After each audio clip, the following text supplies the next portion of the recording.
মাহমুদুল্লাহ রিয়াদকে একবার প্রশ্ন করা হয়েছিল ক্রিকেট থেকে অবসর নেয়ার পরে কি করতে চান। রিয়াদ স্পষ্ট করে না বললেও কোচিংয়ে আসতে পারেন বলে একটা আভাস দিয়েছিলেন। রিয়াদের মধ্যে ক্রিকেট গুরু হওয়ার যে সুপ্ত বাসনাটা ছিল সেটি এখন বাস্তবে রূপ নেয়ার দ্বার প্রান্তে।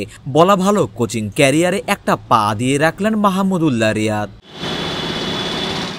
মিরপুরে আজ শুরু হয়েছে দেশি কোচদের উন্নয়ন কর্মশালা। কোচদের কোচ অ্যাশলে রসের অধীনে দেশি পরিচিত কোচদের সাথে যোগ দিয়েছেন মোহাম্মদ আশরাফুল, আব্দুর রাজ্জাকের মতন সাবেক ক্রিকেটাররা।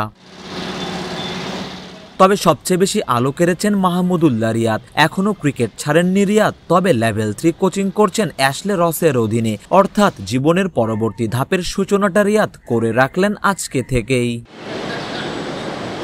আর সেই ধাপে রিয়াদ পেয়েছেন অ্যাশলে রসের মতন ব্যক্তিত্বকে। অ্যাশলে রসকে বলা হয়ে থাকে কোচদের কোচ, অর্থাৎ কোচদের কোচিং করানোই রসের কাজ। অস্ট্রেলিয়ান এই কোচের হাত ধরেই কোচিং ক্যারিয়ারে এসেছেন বিশ্বের অনেক নামি দামি খেলোয়াড়। এবার সেই তালিকায় যুক্ত হতে যাচ্ছে মাহমুদুল্লাহর নামটাও। তবে লেভেল 3 কোচিং যে শুধু কোচ হওয়ার জন্যই করছেন ক্রিকেটাররা সেটিও কিন্তু নয়। নিজেদের খেলা আরও নির্ভুল করতে কিংবা নিজেদের দুর্বলতাগুলো নিয়ে নিজেরাই কাজ করতে এই কোর্সটি দারুণ ভূমিকা রাখে। বিশ্বের অনেক বড় বড় ক্রিকেটাররা খেলোয়াড়ি জীবনেই এই কোর্স সম্পন্ন করেছেন। যে তালিকায় কিছুদিন আগেই যুক্ত হয়েছে অনূর্ধ্ব 19 বিশ্বকাপ জয়ী অধিনায়ক আকবর আলীর নামটাও।